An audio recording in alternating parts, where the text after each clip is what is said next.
So we're going to be doing a hot compost here in just a second. So what we have to do is prepare to do it first. We have to have all the materials to make for a good compost heap. So number one, we need manure. So I've got this big manure pile here. And this manure pile right here is going to provide us with a lot of nitrogen.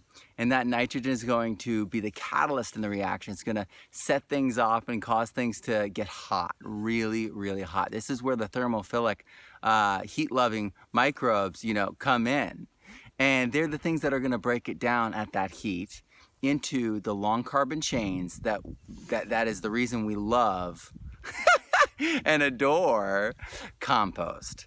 So I've got greens and I've got browns and I've got manure. And the plant material and the manure combination as a compost was a concept that was started decades ago and was based on actually indigenous Indian methods in India.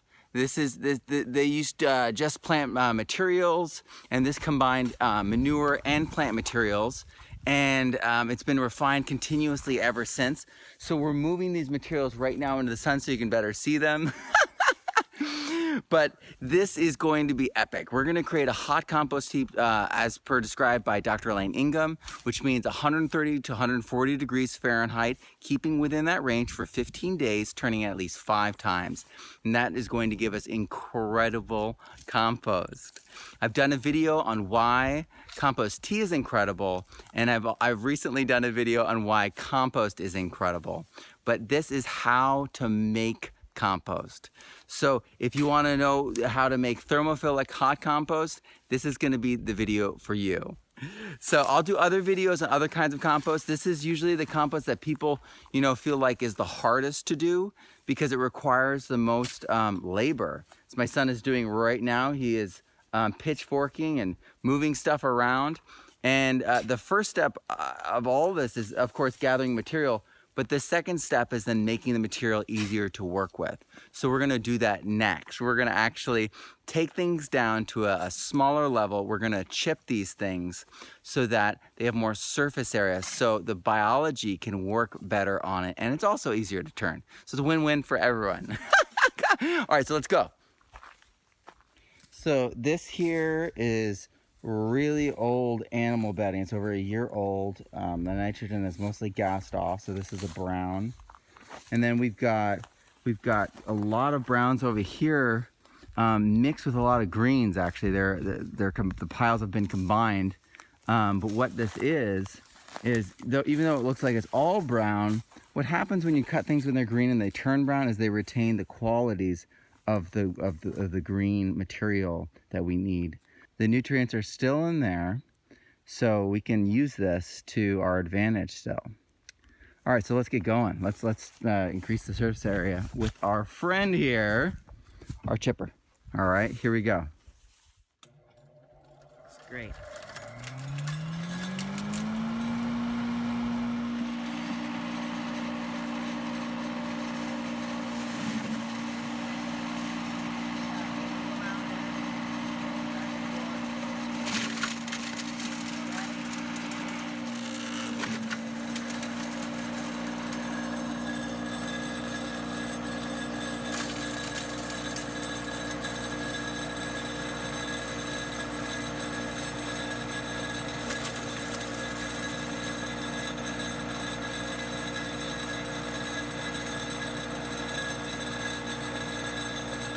So we didn't have enough greens, so we're going to be chipping some Scotch broom, which is a legume.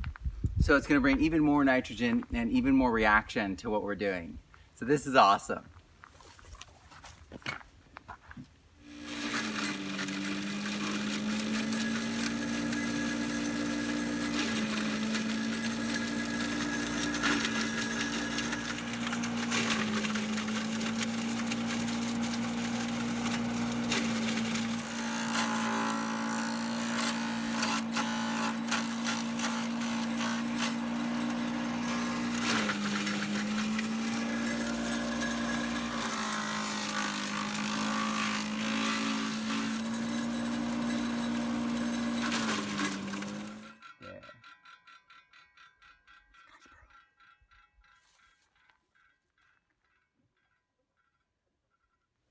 So these are the essential ingredients for the compost right here. We've got greens and browns, and we've got manure. And so when these three are combined in the compost heap, turned regularly, they will reduce down, they will decompose with the help of microbiology into fine, rich compost. So that's what we're doing here today. All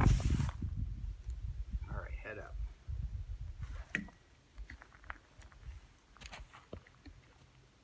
Let's make some compost. All right. So you're gonna wanna start off with the browns at the bottom.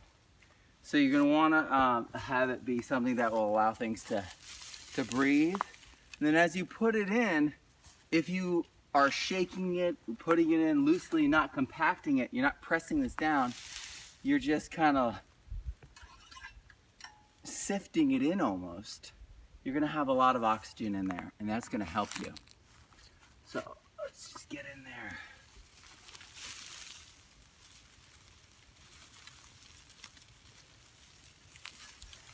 All right, and then I'm gonna put some manure right there.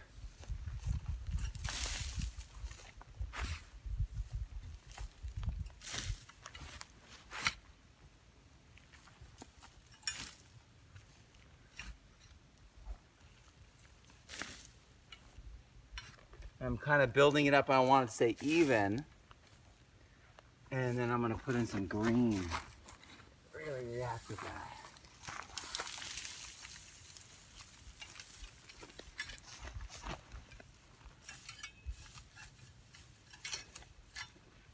All right.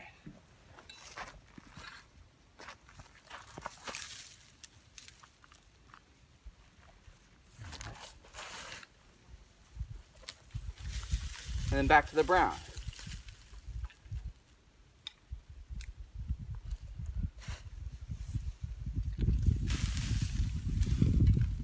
All right.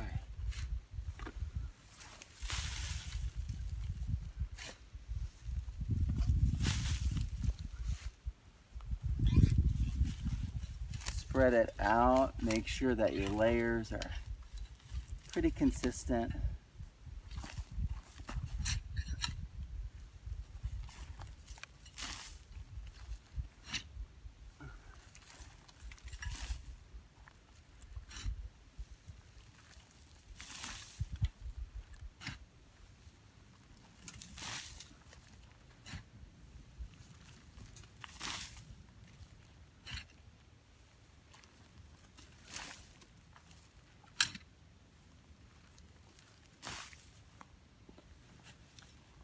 And the stuff that falls out, we can actually rake up afterwards and put on top. So don't worry so much about that.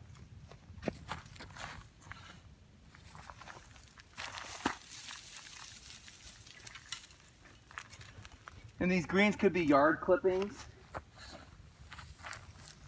These greens could be grass even. This could be your lawnmower bag that you're emptying out into this.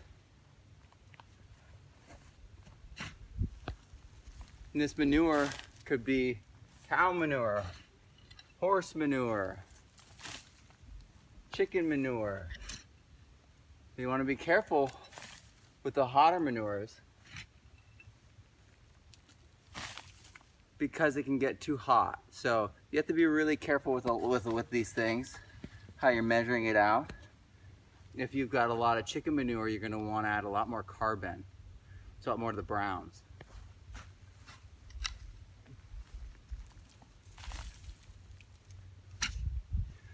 So right now I'm making the heart of this, and I'm actually grabbing a lot of the center of my manure pile. It's still warm there, it's still moist there, and it's freshest there still. So I'm adding that in because that's going to become a real good start to the compost heap. It's going to give it a jump start.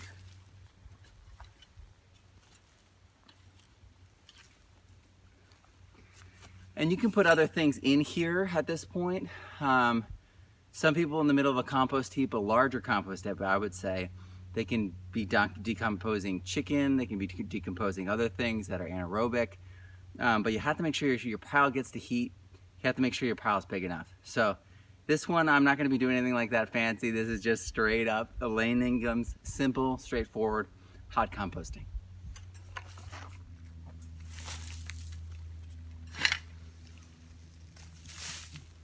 Some of these greens are dried.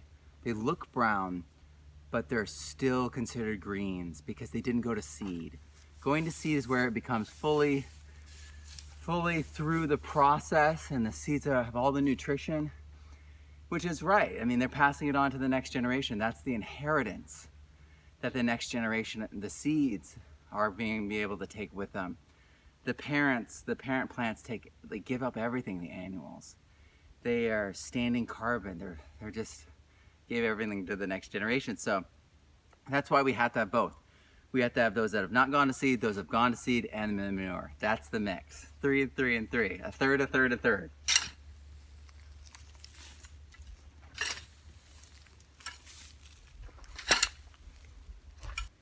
All right, so whew. It is a little bit of work in the California August sun, that's for sure. But this is what's possible. We all can do this. We should do this seasonally.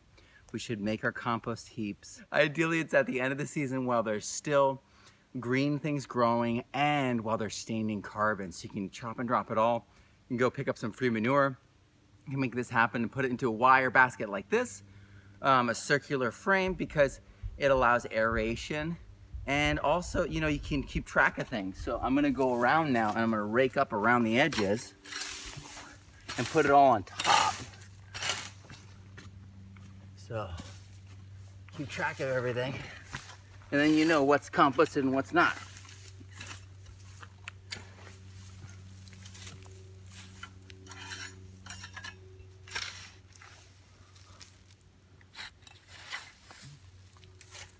And because we put all that work in to finally chop everything, water's gonna move through this and be held in this easier.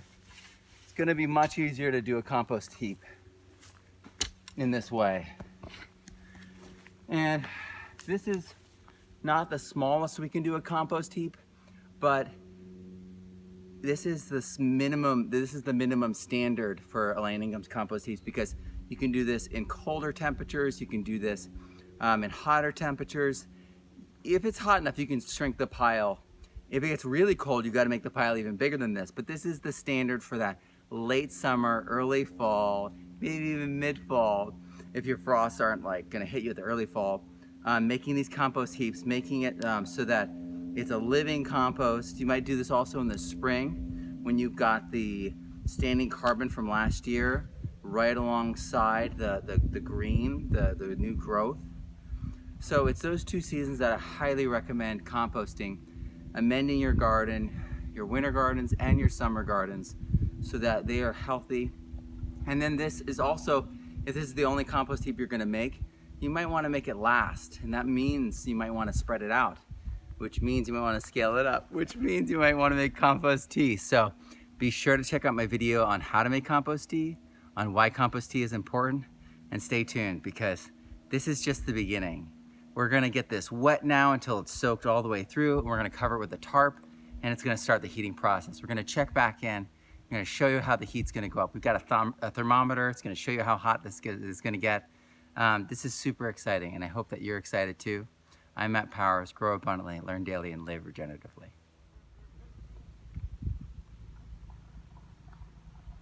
So you're gonna wanna water this until it actually flows out through the bottom. You want it to leak. So, and then you want it to be consistent. So you want it to make sure that you're not just focused in one area like this, and then the outsides of everything are dry, bone dry, and there's only one pathway for water all the way through it. And then your compost heap has, you know, all this weirdness to it because parts of it are dry and parts of it are wet. You don't get an even burn, I would say, is a good way to describe it, an even burn. Because you're essentially, this is an oxygen-rich process. You know, as we're, you know, working out, we're burning calories. As, you know, we partner with oxygen, we're really taking things down, making energy and processing things, refining things, or decomposing things, really, breaking things down.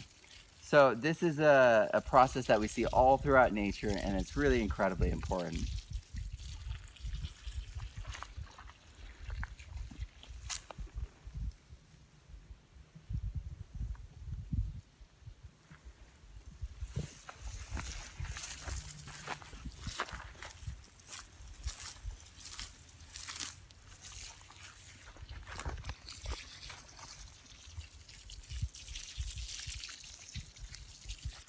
So we're almost done here, but I wanted to thank James, my new cameraman, for making this possible today and making it so that we have this 2-camera shoot with moving cameras possible. So a huge thanks to my son, James.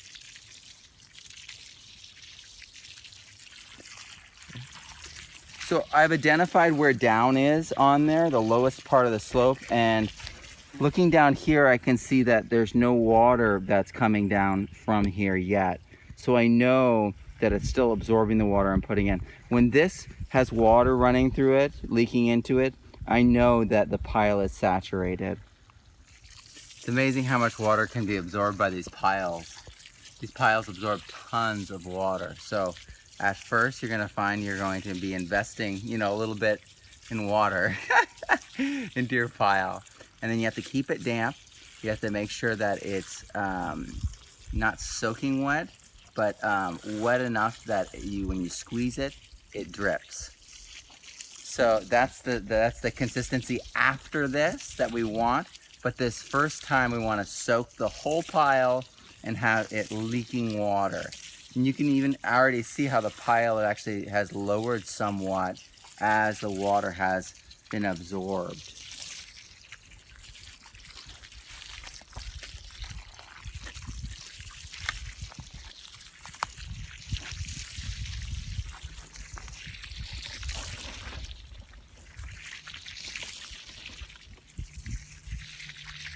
There you see it. The water is leaking and it's muddy brown.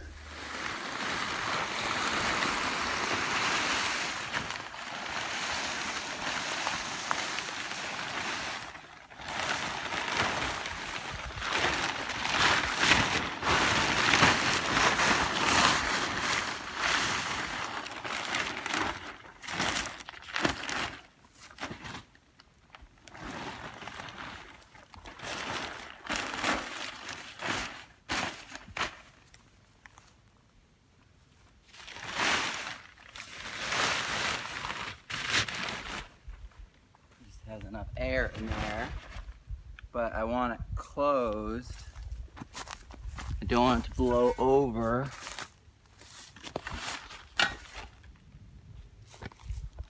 And I want the moisture to stay in there. So this is good. Ready to go.